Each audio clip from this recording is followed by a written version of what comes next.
گزاریں کیسے زندگی، آؤ علماء سے پوچھ لیں، آئے جو مشکل پیش کوئی،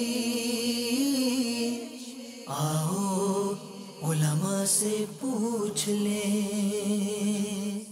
الحمدللہ رب العالمین والصلاة والسلام علی سید المرسلین، اما بعد فاعوذ باللہ من الشیطان الرجیم، بسم اللہ الرحمن الرحیم۔ الصلاة والسلام علیک یا رسول اللہ، الصلاة والسلام علیک یا حبیب اللہ، الصلاة والسلام علیک یا نبی اللہ، وعلی آلک واصحابک یا نور اللہ۔ میٹھے میٹھے اسلامی بھائیوں، مدنی چینل کے ناظرین، دارالافتاء اہل سنت سلسلے کے ساتھ حاضر ہیں۔ دارالافتاء اہل سنت فیض مدینہ، جو کہ باب المدینہ کراچی کے علاقے نیو کراچی کریلا اسٹاپ کے نزدیک جو فیض مدینہ مسجد ہے، بہت ہی مشہور و معروف مسجد ہے، وہاں کے مفتی صاحب مفتی جمیل رضا صاحب ہمارے ساتھ موجود ہیں۔ درود پاک کی فضیلت سنتے ہیں۔ امیر اہل سنت دامت برکاتہم العالیہ اپنے رسالے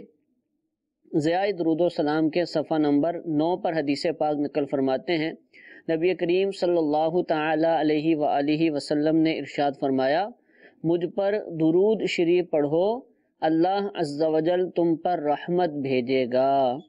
صلو علی الحبیب صلی اللہ تعالی علی محمد صلی اللہ تعالی علیہ وآلہ وسلم۔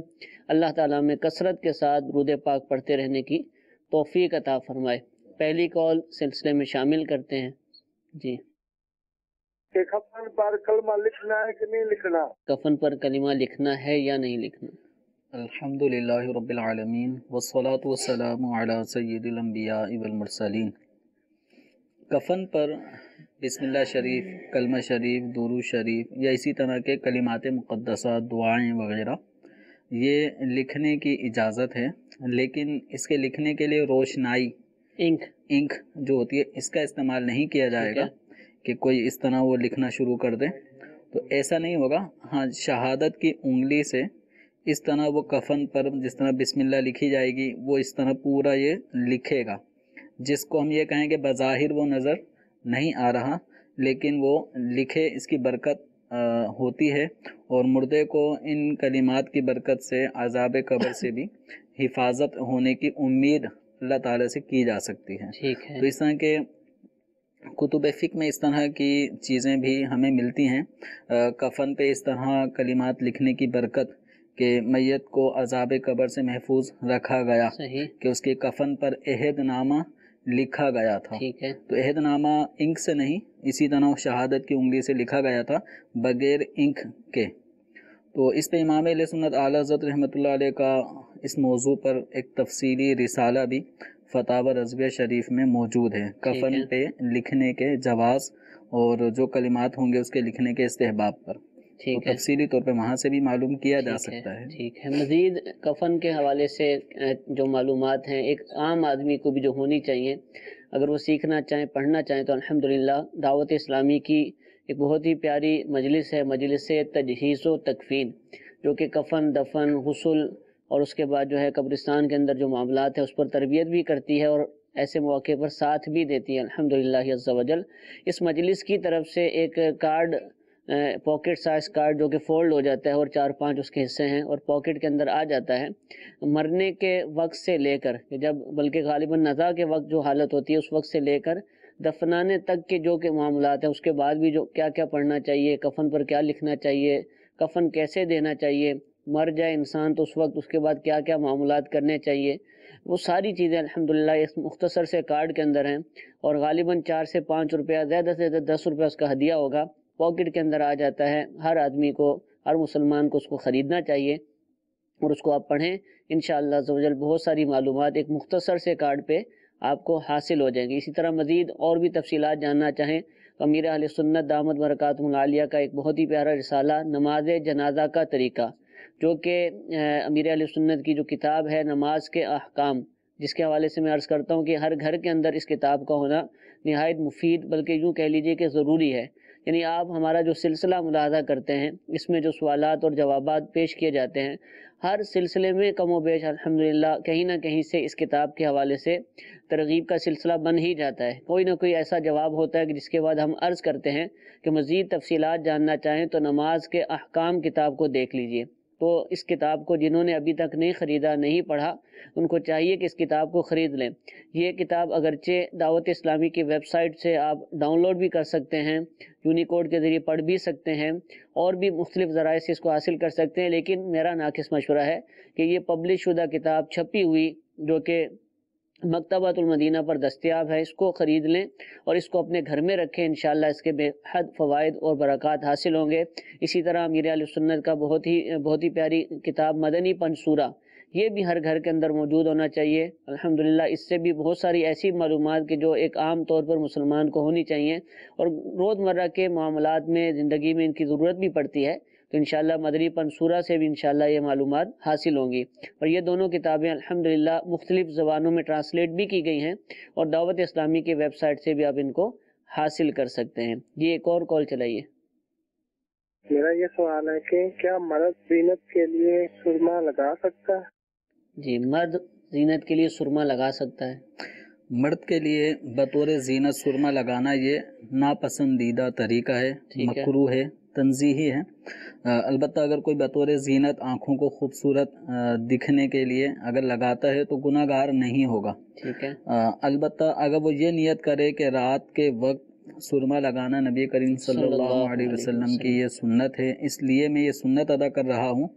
تو اس میں کوئی حرج نہیں، بلکہ سنت کی ادائیگی کا ثواب بھی ملے گا۔ ٹھیک ہے۔ اور ضمناً پھر جو ایک زینت ہے اس کی نیت نہ کرے، جی جی، سنت کی ادائیگی کی نیت کریں، اور زینت جو آنکھوں میں خوبصورتی اگر اس کی بنا پر آتی ہے تو وہ بھی حاصل ہو جائے گی، لیکن نیت کا فرق ہے۔ ٹھیک ہے، یہ زینت سجنے سنورنے کی نیت سے۔ یہ سرما اپنی آنکھوں کو خوبصورت بنانا یہ خواتین کا ایک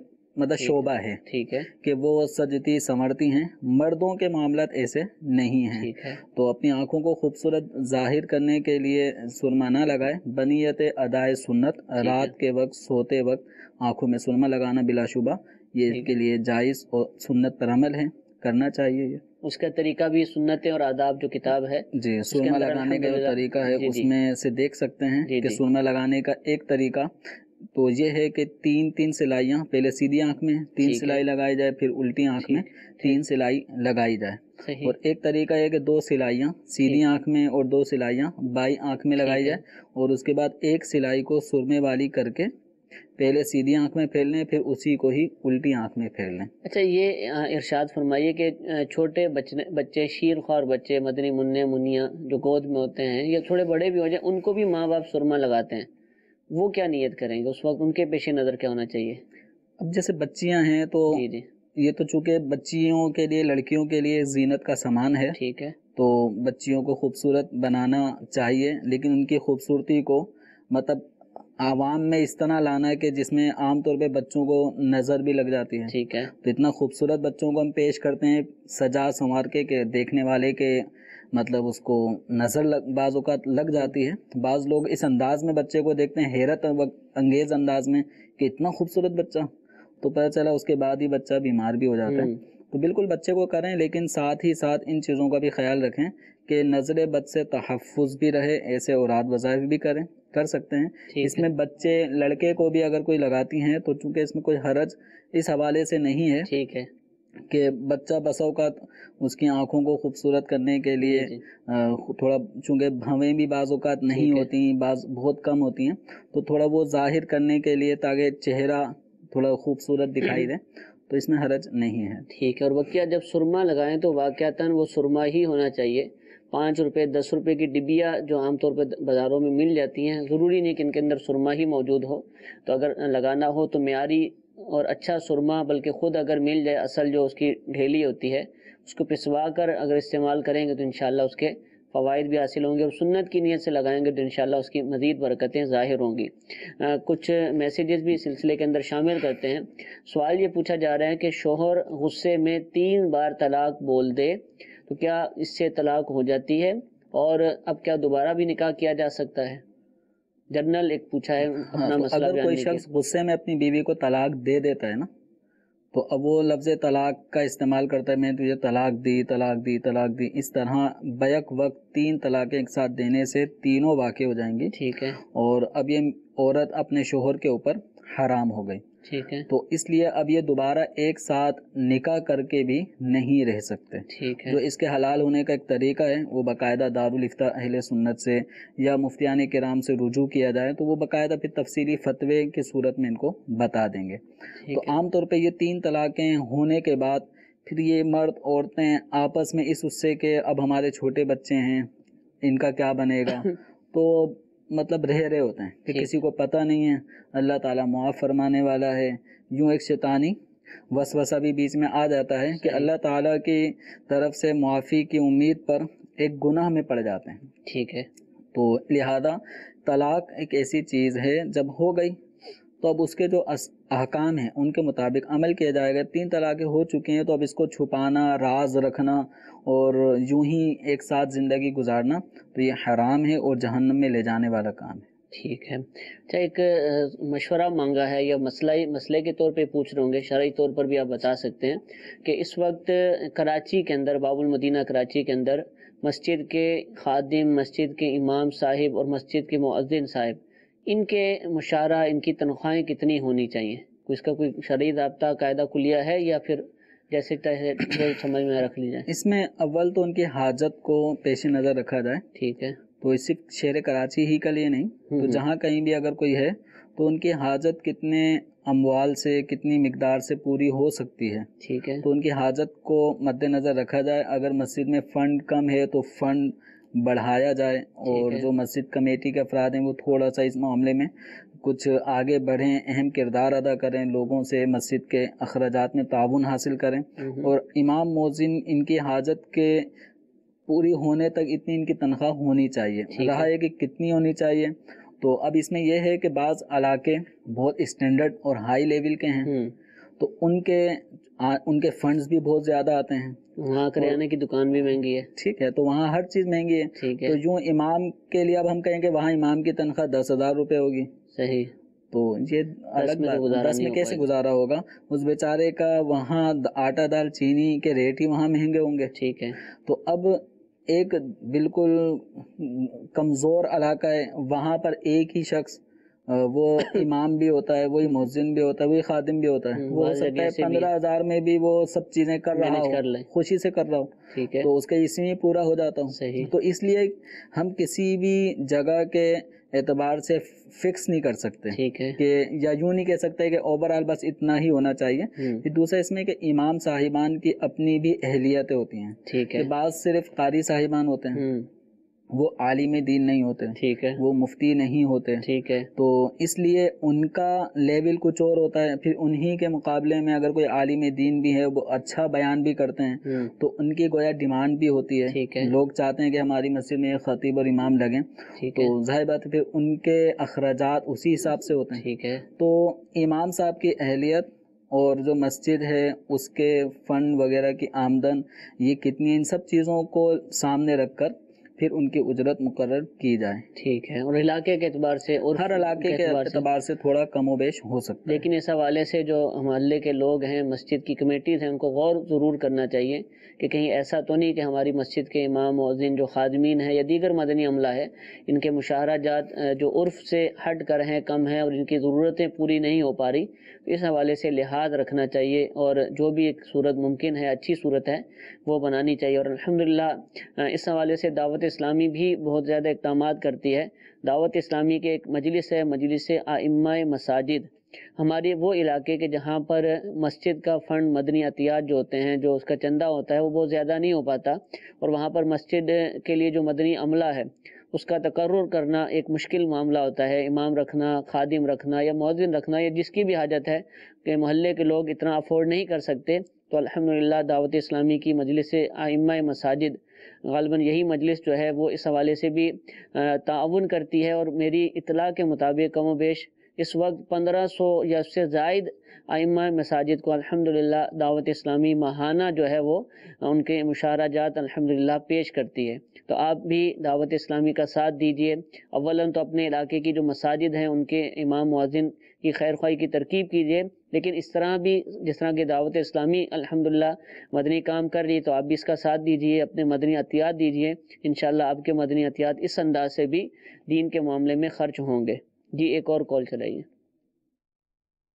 مجھے یہ معلوم کرنا تھا کہ میں رستے میں جا رہا تھا بائک پر کہ اگلی بائک والے کا گلاسز گر گئے چشمے نا، تو وہ جو ہے میں اٹھا کے اس کے پیچھے گیا، بٹ وہ نکل گیا تھا آگے کہیں روڈ جام ہونے کی وجہ سے۔ اب وہ گلاسز کا میں کیا کروں؟ جی حضور یہ بہت دفعہ ہوتا ہے، یعنی انہوں نے اٹھایا ہے اچھی نیت سے کہ اس کا میں پیچھا اس کروں گا، کو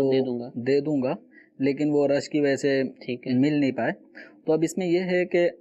کوئی ایسی صورت کہ جس کے ذریعے اصل مالک تک پہنچنا ممکن ہو تو اس تک پہنچا دیا جائے، اور اگر اس تک پہنچنا ممکن نظر نہیں آتا کہ پتہ نہیں کہاں سے اجنبی آئے ہے تھے، روڈ تو سے بالکل، گزرا، تو اب ایسی صورت میں کسی غریب شخص کو کہ جسے اس کی حاجت ہوتی ہے جو پہنتا اس کو دے دیں۔ خود غریب ہو تو ایسے میں اگر خود غریب ہے بائک اور والا بھی ہے، اٹھایا اس نے اپنے استعمال کے لیے نہ اٹھایا ہو، ٹھیک ہے، پہنچانے کی نیت سے ٹھیک ہے، اٹھایا ہو، اور اس نیت سے جو اس کے پاس یہ مال ہے یہ امانت ہے، ٹھیک ہے، اب اس کا حکم یہ ہوگا کہ مالک تک پہنچانا ممکن ہو تو وہ صورت اختیار کرے، ادھر ناممکن صورت ہو جائے تو دشوار ہو جائے، پہنچا ہی نہیں پا رہا تو اب کسی غریب کو دے دے۔ خود غریب شریف فقیر ہے تو خود بھی اپنے استعمال میں لا سکتا ہے، اور یہ نیت اور ارادہ رکھے کہ اگر اس کا مالک دنیا میں مل جائے گا تو میں اس کو بتا دوں گا، اس کی تلافی کر دوں گا، اس کی قیمت پے کر دوں گا یا معافی کی صورت بنا دوں گا، ٹھیک تو ہے، اس میں کوئی حرج نہیں ہے۔ عام طور پہ لوگوں کا اصول غلط ہے، اچھا، شرعی ضابطہ تو یہ ہے کہ اٹھایا اس لیے کہ مالک تک پہنچا دوں، ٹھیک ہے، شرعی ضابطہ یہ ہے کہ اس نیت سے تو آپ اٹھا سکتے ہیں، اپنے استعمال میں لانے کی نیت سے اگر اٹھائے گا تو یہ غصب ہے، غصب یعنی یہ چھینا ناجائز جھپٹی کام، جس کو چھینا کہتے ہیں، جھپٹی۔ ٹھیک تو ہے، یعنی پتہ ہے کہ مالک جا رہا ہے، اس کو میں آواز دے کے روک بھی سکتا ہوں، لیکن ٹھیک ہے، جانے دو اس کو، بس ٹھیک اپنے استعمال اچھا چشمہ ہے صحیح تو میں خود ہی استعمال کروں گا، ٹھیک تو یہ ہے، غصب کے زمرے میں آئے گا، یہ ناجائز ہے۔ ٹھیک ہے، اب اس کو یہ اپنے استعمال میں، بھلے یہ شریف فقیر تھا، اب اس کو اپنے استعمال میں نہیں لا سکتا، اب اس کو حکم یہ ہے کہ مالک نہیں ملتا تو اب کسی شریف فقیر کو دے دے، ٹھیک ہے، ٹھیک ہے، اور توبہ بھی کرے کہ اس نے چونکہ اپنے استعمال کے لیے اٹھایا ہے تو یہ غصب ہے، توبہ بھی کرے اللہ تعالیٰ کی بارگاہ میں کہ آئندہ ایسا نہیں کرے گا۔ ٹھیک ہے، لوگوں کا اصول بہرحال اس طرح ہے کہ اللہ کی زمین سے ملا ہے، ایک نارمل یہ جملہ بچپن ٹھیک سے ہے، سنتے آئیں، نقطے کے کوئی حوالے سے یہ چیز کہتے پڑی ہو، گری پڑی کوئی چیز ہوتی ہے، اللہ کی زمین سے ملی ہے بس میری ہے، یہ اصول غلط ہے۔ ٹھیک ہے، اللہ تعالیٰ کی زمین سے آپ کو جو چیز ملی ہے اس کے مالک تک پہنچانے کی نیت سے اٹھانا یہ مستحب ہے، بہتر عمل ہے، ٹھیک ہے، اور مالک کی تلاش کی جائے۔ اپنے ذاتی استعمال کے لیے اٹھانا یہ غصب ناجائز ہے، یہ اصول غلط ہے کہ اللہ کی زمین سے ملا ہے لہذا میری ہے، ٹھیک ہے، یہ اصول غلط ہے۔ ٹھیک ہے، اور لقطہ یعنی گری پڑی چیز کے حوالے سے بھی الحمدللہ ہم نے کئی مرتبہ دارالفضال سنت کے سلسلے میں سوالات بھی پوچھے اور پورے سلسلے بھی الحمدللہ کیے گئے ہیں۔ تو آپ دعوت اسلامی کی ویب سائٹ www.dawatislami.net وہاں اگر آپ جا کے لکھیں گے لقطے کے مسائل یا لقطے کے احکام یا لقطہ لکھیں گے تو انشاءاللہ ہمارے یہ سلسلے نکل آئیں گے۔ اسی طرح دارالفضال سنت کی جو موبائل اپلیکیشن ہے جو کہ ہمارے انہی سلسلوں یا احکام تجارت سلسلہ یا دیگر جو ہمارے مفتیان کرام کے سلسلے ہوتے ہیں ان کے جو ویڈیو کلپس ہوتے ہیں الحمدللہ اس اپلیکیشن کے اندر ڈالے جاتے ہیں، وہاں پر بھی امید ہے کہ انشاءاللہ اس موضوع پر آپ کو تفصیلات حاصل ہو جائیں گی، آپ وہاں سے بھی اس کو سن سکتے ہیں اور دیکھ سکتے ہیں۔ جی ایک اور کال چلائیے۔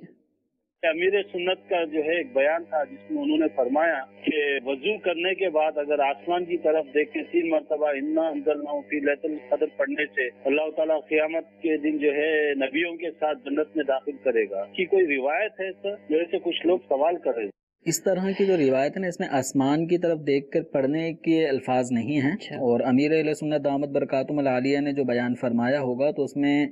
2 قسم کی باتیں ہیں۔ ایک یہ ہے کہ اگر کوئی سورہ انا انزلنا سورۃ القدر جو ہے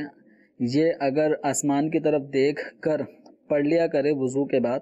تو انشاءاللہ عز و جل اس کی آنکھیں کمزور نہ ہوں گی۔ ٹھیک ہے، تو یہ جو بات ہے یہ حدیث سے نہیں ہے، اچھا، آنکھیں کمزور نہ ہونے والی، یعنی آسمان کی طرف دیکھنے والی جو بات ہے یہ ایک ٹوٹکا سمجھ لیں اچھا کہ سورہ قدر پڑھیں آسمان کی طرف نظر کرتے ہوئے وضو کے بعد، تو انشاءاللہ آنکھیں کمزور نہیں ہوں گی۔ یہ مسائل القرآن میں عبد المصطفیٰ اعظمی رحمۃ اللہ علیہ نے اس بات کو لکھا ہوا ہے۔ رہا جو حدیث مبارکہ بیان کی گئی ہے تو وہ وضو کا طریقہ امیر اہل سنت دامت برکاتہم العالیہ کا جو رسالہ ہے نماز کے احکام میں، اس حدیث مبارکہ میں آسمان کی طرف نظر کرنے کے الفاظ نہیں ہیں۔ تو جو امیر اہل سنت نے بیان کیا ہوگا تو یہ 2-3 چیزیں مکس بیان فرمائی ہوں گی، تو جس کی وجہ سے ہو سکتا ہے سننے والا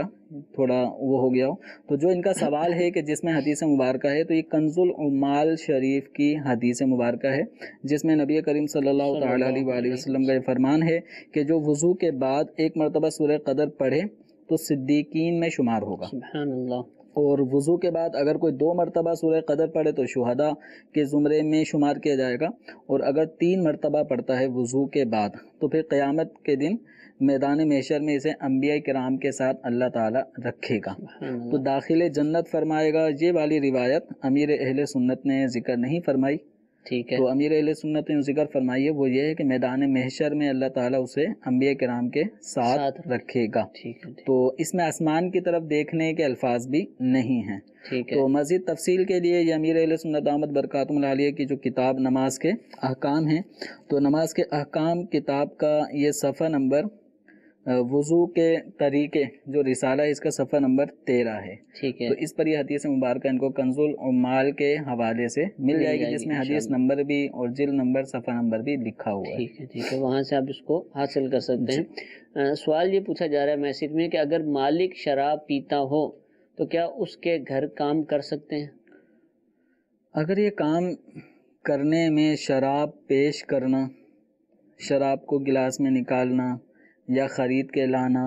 دینا، تو یہ ناجائز کام ہے، ٹھیک ہے، اور ان کاموں پہ حدیث مبارکہ میں لعنت بھی فرمائی گئی ہے۔ ٹھیک ہے، تو اگر ان کے کام میں یہ چیزیں شامل نہ ہوں اور دیگر جو جائز کام ایک گھر میں ملازم کو کرنے ہوتے ہیں اور وہ جائز کام کرتا ہے تو ٹھیک ہے، حرج نہیں ہے، وہ کام کر سکتا ہے، اجرت جو اس کو ملتی ہے وہ بھی لینا جائز ہے۔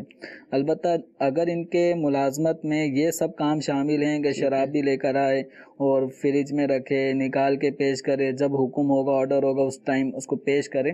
تو یہ ناجائز کام ملازمت پر کرنا جائز نہیں ہے، گناہ گار ہوگا۔ ایسے شخص کی صحبت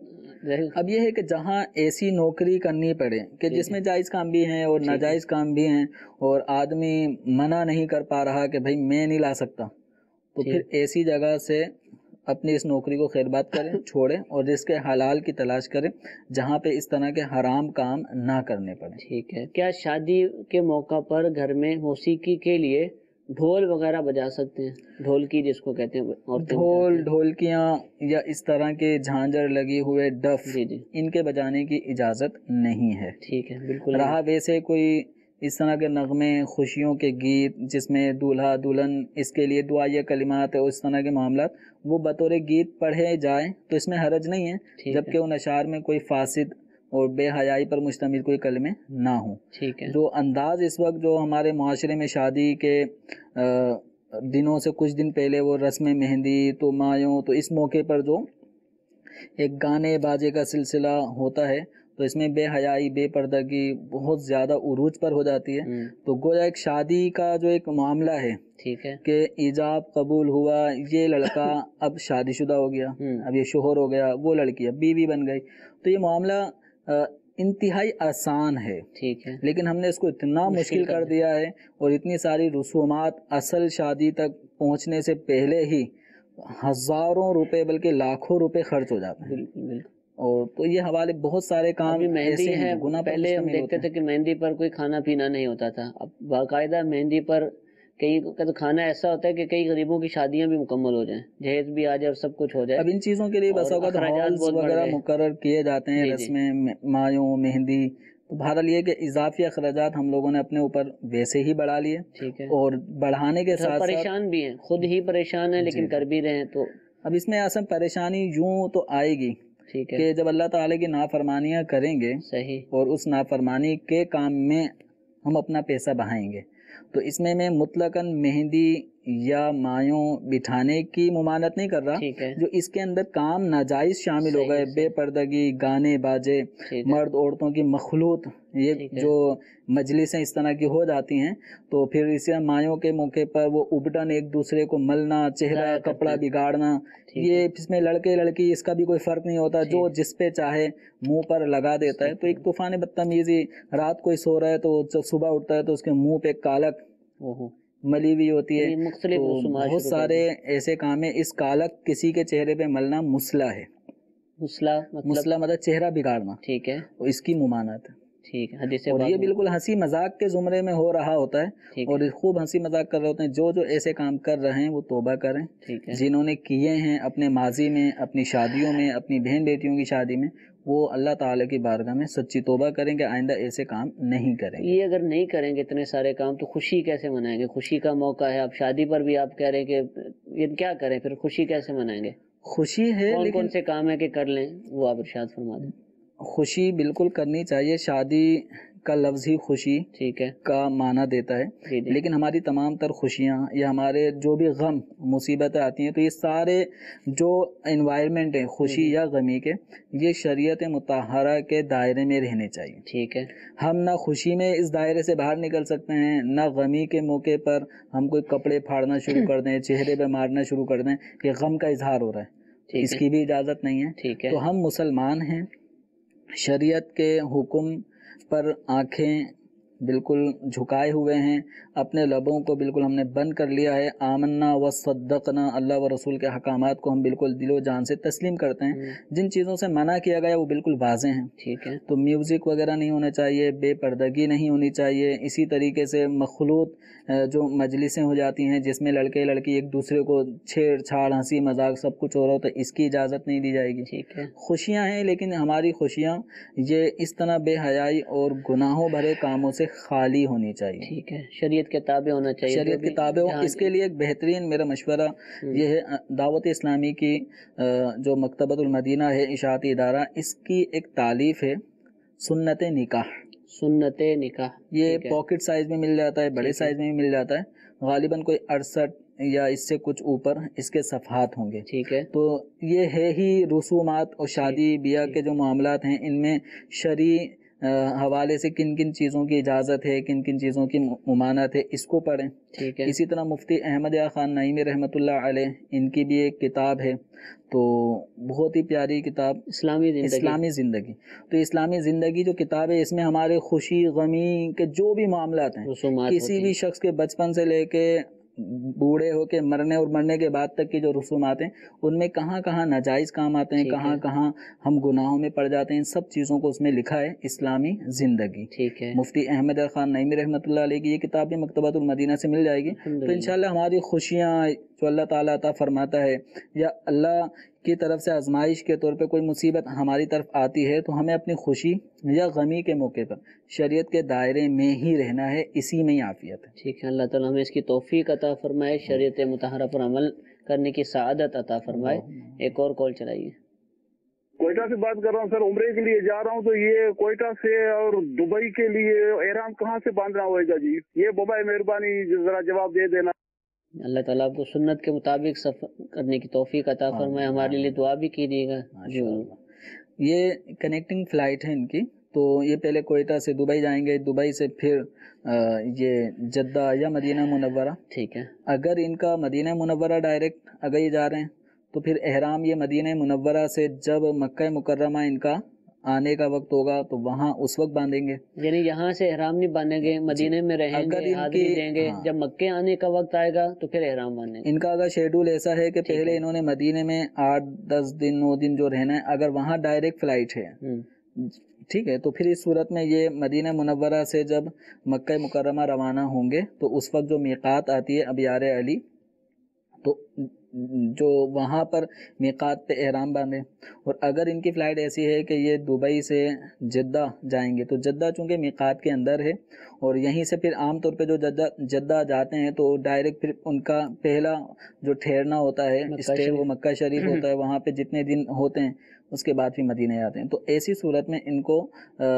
جو دبئی ہے، دبئی سے ہی ان کو احرام کی چادریں پہن لینی ہیں، اور جدہ آنے سے پہلے ہی تو بہتر یہ ہے کہ جب دبئی سے جہاز فلائی کر لے اور بالکل اسموتھ ہو جائے تو اس وقت پھر یہ احرام کی نیت کر لیں. تو چادریں دبئی میں باندھ لیں احرام کی، اور جب فلائی کر جائے تو پھر اس وقت یہ احرام کی نیت کر لیں. یہ بہتر. یعنی چادر باندھنا ہی نیت نہیں ہے؟ چادر باندھنا یہ نیت نہیں ہے. ٹھیک ہے. احرام کی 2 بغیر سلی چادریں جیسے تہبند اور جو اوپر چادر ہے وہ اس طرح لپیٹ لینے کے بعد ابھی بھی احرام کی پابندیاں شروع نہیں ہوتی ہیں جب تک کہ بنیت احرام کوئی لبیک نہ کہے. ٹھیک. تو جب وہ بنیت احرام لبیک کہیں گے کہ عمرے کی نیت سے انہوں نے احرام باندھا ہے، اس نیت کو ملحوظ رکھ کے جب وہ لبیک کہیں گے اب احرام کی پابندیاں ان کے اوپر شروع ہو جائیں گی. اور یہ عمرے کے تمام تر افعال ادا کرنے کے بعد جب یہ حلق یا قصر کریں گے تو یہ عمرے احرام کی پابندیاں برقرار رہیں گی. اور یہ نوافل جو احرام کے ہوتے ہیں وہ کب پڑھیں گے؟ یہ دبئی میں جب یہ رکیں گے تو اس دوران یہ نماز ادا کر لیں، احرام کی چادر پہن کر یہ نماز پڑھ لیں. اور جب نماز پڑھیں گے اس ٹائم چونکہ احرام کی نیت نہیں ہوتی تو اپنے سر کو بھی ڈھکیں. ٹھیک ہے. جب احرام کی نیت کر لیں گے تب اپنے سر کے اوپر کوئی چیز نہیں رکھ سکتے، سر کو چھپا نہیں سکتے. ٹھیک ہے. تو یہ ارشاد فرمائیے جیسے آپ کوئٹہ سے جا رہے ہیں یا باب المدینہ کراچی سے بہت لوگ جاتے ہیں، اور پتہ ہے کہ دبئی ایئرپورٹ پر، قطر ایئرپورٹ پر یا جہاں جہاں بھی کنیکٹنگ فلائٹس ہوتی ہیں پاکستان کی، وہ بہت کم وقت ملے گا. اتریں گے اور اس کے بعد آپ کو دوسرے جہاز میں سوار ہونا ہے. 1-1.5 گھنٹے کا وقفہ ہے لیکن اسی دوران ہی آپ کو پہنچنا ہوتا ہے. پتہ ہے کہ موقع نہیں مل پائے گا، تو کیا پاکستان سے نوافل پڑھ کے جا سکتے ہیں؟ بالکل، اس میں کوئی حرج نہیں ہے. اپنے گھر سے بھی پڑھ کے جا سکتے ہیں، مسجد محلہ سے بھی پڑھ کے جا سکتے ہیں، جو آسانی ہو. ٹھیک ہے. لیکن احرام کی نیت بہتر یہ ہے کہ یہ اس وقت کریں جب دبئی سے ان کا جہاز جدہ کی طرف روانہ ہو. ٹھیک ہے. ٹھیک ہے، جزاک اللہ جی. ایک اور کال چلائیے. مفتی صاحب کی بارگاہ میں عرض ہے کہ ہمارے جو نا مسجد میں مصلی اور قرآن جو زیادہ ہو گئے ہیں، تو ہم جو نا یہ مصلی اور قرآن دوسری مسجد میں جس میں ضرورت ہو اس میں دے سکتے ہیں یا نہیں؟ جی حضور. اگر اتنے زیادہ ہو چکے ہیں کہ استعمال میں بھی نہیں آ رہے، رکھے رکھے خراب ہونے کا اندیشہ ہے، ٹھیک ہے، تو پھر ان کو دوسری مسجد میں منتقل کر سکتے ہیں. مدرسوں میں بھی دیے جا سکتے ہیں قرآن پاک بالخصوص. تو جہاں اس کو مطلب استعمال میں لایا جائے، ٹھیک ہے، تو مسجد میں دوسری مسجد میں اگر قرآن پاک نہیں ہے تو وہاں دے دیں. اگر مساجد میں بھی فل ہیں، وہ بھی الماریاں فل ہیں، ادھر بھی فل ہیں، تو پھر مدرسے میں ان کو دے دیں. عام طور پہ یہ مسجد کمیٹی انتظامیہ کو چاہیے کہ کوئی ایسا ایک مطلب نوٹ لگا دیں قرآن پاک کی جو الماریاں ہیں ان کے اوپر، کوئی ایسی یاد دہانی کہ قرآن پاک بہت زیادہ الماریوں میں ہو چکے ہیں، آپ قرآن پاک اگر دینا ہے تو مدرسے میں دے دیں تاکہ طلبہ وہاں پڑھیں گے، ثواب بھی ہوگا. ورنہ یاد رکھیں قرآن پاک عام طور پہ لوگ گھروں میں بھی نہیں پڑھ رہے، مساجد میں بھی لوگ نہیں پڑھ رہے، اور الماریاں بھری پڑی ہیں 30 سپاروں سے بھی. وہ اسی قرآن پاک نئے نئے رکھے ہوتے ہیں، وہ ماہ رمضان میں کچھ پڑھنے میں آتے ہیں، بقیہ پورے سال وہ قارئین کو دیکھ رہے ہوتے ہیں کہ ہمیں پڑھنے والے کہاں ہیں. اللہ تعالیٰ میں توفیق دے. قرآن پاک روزانہ پڑھیں، اللہ تعالیٰ کا پاکیزہ کلام ہے. ہمارے صحابہ کرام علیہم رضوان اس کو نمازوں میں پڑھا کرتے تھے، روزانہ اس کی تلاوت کیا کرتے تھے، اور اسی طرح اس کو اپنے چہروں پہ مس کیا کرتے تھے کہ یہ ہمارے رب کا کلام ہے. تو حضور ایک شخص کو دیکھا ہو کہ اس کی نیت تھی کہ میں قرآن پاک مسجد میں رکھوں، جس مسجد میں رکھنے تھے وہاں جیسا کہ آپ فرما رہے ہیں کہ قرآن پاک ہوتے ہیں اور پہلے سے ہی موجود تھے. انہوں نے یہ نیت کی کہ میں یہ سارے جتنے پرانے رکھے ہوئے ہیں ان کو نکال لیتا ہوں اور ساری مسجد میں نئے قرآن پاک کے نسخے رکھ دیتا ہوں اور ان کو ٹھنڈا کروا دیتا ہوں. تو اگرچہ ان کو جو بھی تھا اس وقت عرض کر دی تھی، مسئلہ کیا ہے؟ ایسا ہو سکتا ہے کئی لوگ کرنے کی نیت کرتے ہیں اور کرتے بھی کریں گے، یا کسی نے مسجد بنوائی ہے اور خود ہی اس کے دیکھ بھال کرتا ہے، تو اب وہ جب اس کا دل کرتا ہے قرآن پاک رکھ لیتا ہے، جب دل کرتا ہے نئے لے آتا ہے، تو کیسا کیا کر سکتے ہیں؟ اس میں جو قرآن پاک لوگوں نے مساجد میں رکھوا دیے ہیں تو اور وہ قرآن پاک بھی پڑھنے کے قابل ہیں، پڑھنے میں آ رہے ہوتے ہیں، تو اب ان قرآن پاک کو مطلب منتقل کر کے نئے قرآن پاک اپنے لے کر آنا چاہتے ہیں تو یہ طریقہ درست نہیں ہے. تو جن لوگوں نے قرآن مسجد میں پڑھنے کے لیے دیے ہیں تو اب ان کو کسی دوسری مسجد میں ضرورت کے مطابق وہ رکھے ہوئے ہیں، تو اب ان کو آگے نہیں پہنچائیں گے. جہاں بہت زیادہ ضرورت سے زائد ہو چکے ہیں تو اب یہاں رکھے رکھے ان کے بوسیدہ ہونے کا اندیشہ ہوتا ہے، تو اب دوسری مساجد میں منتقل کریں. یہ جو اپنی مساجد میں اگر درجنوں قرآن پاک نئے لا کے رکھنا چاہ رہے ہیں اور جبکہ پہلے سے موجود ہیں، تو ان کو چاہیے دوسری مساجد کی طرف جہاں قرآن پاک کی ضرورت ہے یا طلبہ کرام ہیں، حفاظ کے جو حفظ والے جو طلبہ ہوتے ہیں، ان کو ضرورت پڑتی رہتی ہے کہ ایک ہی قرآن پاک میں پڑھتے پڑھتے وہ صفحات شکستہ ہونے شروع ہو جاتے ہیں، تو پھر انہیں دوبارہ ضرورت پڑ رہی ہوتی ہے۔ تو اس طرح جو مدارس المدینہ ہیں یا آپ کے علاقے میں کوئی بھی اہل سنت و جماعت کا مدرسہ ہے، وہاں طلبہ کو پیش کریں۔ اچھا، ایسا کر سکتے ہیں کہ جیسے درس نظامی یعنی عالم کورس کے طلبہ ہیں، ان کو دیگر کتابیں یا چلے تفسیر قرآن ہی دلوا دیں، کئی ایسے ہوتے ہیں لینا چاہتے ہیں لیکن لے نہیں پاتے، بالکل تو وہی قرآن بھی آ جائے گا اور تفسیر بھی آئے گا، پڑھے گا بھی۔ صراط الجنان ہے، بہت ہی شاندار، اردو میں عام فہم، آسان سلیس اردو میں لکھی گئی، گویا دعوت اسلامی کی طرف سے تحفہ امت مسلمہ کے لیے، تو یہ خود بھی پڑھیں، اپنے گھر میں بھی اس کا سیٹ رکھیں، اور جو شائقین علم ہیں، طلبہ کرام ہیں، ان کو تو باقاعدہ ان کے لیے تو پڑھنے کی چیزیں ہیں کہ یہ قرآن پڑھیں گے، سیکھیں گے اور امت تک رہنمائی پہنچائیں گے، تو ان کو دیں۔ اب غالباً اس کا جو ہدیہ ہے وہ 3000 سے کچھ اوپر ہے، تو بالکل یہ اگر ہم اپنے مرحومین کے ایصال ثواب کے لیے قرآن پاک خرید کے طلبہ کرام کو پیش کریں گے تو انشاءاللہ وہ قرآن سے سیکھیں گے، عمل کریں گے، اور جن چیزوں کا ثواب مرنے کے بعد بھی آدمی کو ملتا ہے ان میں سے ایک ہے قرآن، ٹھیک ہے، جو آدمی چھوڑتا ہے، ٹھیک ہے۔ اور قرآن پاک اور تفسیر صراط الجنان الحمدللہ ابھی بھی مکتبۃ المدینہ پر دستیاب ہے، اور ان قریب انشاءاللہ، کیونکہ ابھی تب یہ لکھی جا رہی تھی تو اس کی ایک ایک جلد کر کے الگ سے شائع کی گئی، تو اس کی ایک الگ ہی انداز ہے، لیکن ان قریب انشاءاللہ عز و جل ایک جو ایک معیاری انداز ہوتا ہے کہ تمام جلدوں کو ایک ہی طرح کی زینت کے ساتھ، خوبصورتی کے ساتھ پیش کیا جاتا ہے، انشاءاللہ ان قریب ہی مکتبۃ المدینہ پر دستیاب ہوگی، اور بہت ہی عمدہ کاغذ کے اندر انشاءاللہ اس کو پیش کیا جائے گا۔ اس کے علاوہ الحمدللہ مکتبۃ المدینہ کے شائع شدہ قرآن پاک بھی الحمدللہ دستیاب ہوتے ہیں، اور الحمدللہ پچھلے کچھ دنوں سے الحمدللہ مکتبۃ المدینہ پر جو بین الاقوامی معیار کے مطابق قرآن پاک کے نسخے الحمدللہ ہم دیکھتے ہیں، وہ بھی الحمدللہ مکتبۃ المدینہ سے آپ کو حاصل ہو سکتے ہیں، چھوٹے سائز میں بھی ہے اور بڑے سائز میں بھی ہے، اور جو مکتبۃ المدینہ کی مجلس ہے اس کا جو شعبہ ہے قرآن پاک کے حوالے سے، وہ اور بھی بہت سارے اقدامات کر رہا ہے، اور مختلف سائزز کے انشاءاللہ ان قریب ہی آپ قرآن پاک کے نسخے دیکھ سکیں گے۔ جو تفسیر صراط الجنان ہے اس کے حوالے سے بھی انشاءاللہ آپ کو خوشخبری ملے گی، اور جو معرفت القرآن ہے جو لفظی ترجمے والا قرآن پاک ہے، انشاءاللہ یہ بھی مختلف انداز سے عنقریب مکتبۃ المدینہ پر دستیاب ہوگا، آپ اس کو بھی حاصل کر سکتے ہیں۔ کہ کیا شوہر اپنی بیوی سے پوچھے بغیر اپنے ماں باپ کو پیسے وغیرہ دے سکتا ہے، ان کا مکان بنوا سکتا ہے؟ یہ سوال پیدا ہوتا ہے۔ دیکھیں، شوہر کی اپنی کمائی ہے، ٹھیک ہے، وہ اپنے ماں باپ کو پیش کر رہا ہے، تو اس میں اس کو اپنی بیوی سے پوچھنے کی قطعاً اجازت لینے کی حاجت نہیں ہے، اس کا اپنا مال ہے، والدین کو حاجت ہے تو یہ اپنے ماں باپ کی خدمت میں بطور سعادت اپنی رقم پیش کریں، یہ تو ایک سعادت مندی والی بات ہے، اس میں بیوی سے اجازت لینے کی کوئی حاجت نہیں ہے۔ البتہ یہ ضرور دیکھے کہ ماں باپ کو بھی دینے کے ساتھ آگے یہ نہ ہو کہ اس کے جو اپنے گزر اوقات کی معاملات ہیں اس میں فرق نہ پڑے، اگر نہیں پڑتا تو بالکل دینا چاہیے، اجازت لینے کا یہ اصلاً محتاج نہیں ہے، بتانے کا محتاج اگر بتانے دیکھیں بعض اوقات یہ انٹرنل معاملات گھر کے ایسے ہوتے ہیں کہ بتا دیا تو پھر جھگڑا پیدا ہو سکتا ہے، کیوں دیا، تو بس اوقات شوہر بیوی کا مطلب غلام اس طرح کی کیفیت ہوتی ہے، تو وہاں ایک ایک کام پوچھ کے اگر کرنا پڑ رہا ہوتا ہے تو پھر نہ بتائے، ٹھیک ہے، کہ بلا وجہ جھگڑا ہو جائے گا بتانے پر کہ تم نے پوچھا کیوں نہیں، ٹھیک ہے، تو بس اوقات ایسی لائف بعض لوگوں کی ہوتی ہے آزمائش والی، اللہ تعالیٰ ان آزمائش سے محفوظ رکھیں، اور عورتوں کو بھی ایسا نہیں ہونا چاہیے کہ شوہر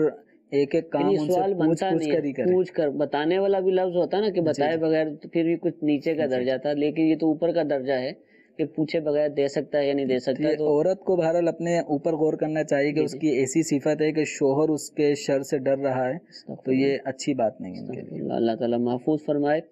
میٹھے میٹھے اسلام بھائی، سلسلہ آپ نے ملاحظہ فرمایا، الحمدللہ مختلف موضوعات پر مفتی صاحب نے شرعی رہنمائی عطا فرمائی، اللہ تعالیٰ ہم سب کو عمل کی توفیق عطا فرمائے، آمین بجاہ النبی الامین، صلو علی الحبیب صلی اللہ تعالی علی محمد صلی اللہ علیہ وسلم۔ گزارے کیسے زندگی،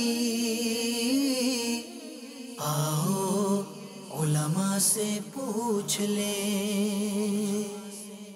آئے جو مشکل پیش کوئی، آؤ علماء سے پوچھ لیں۔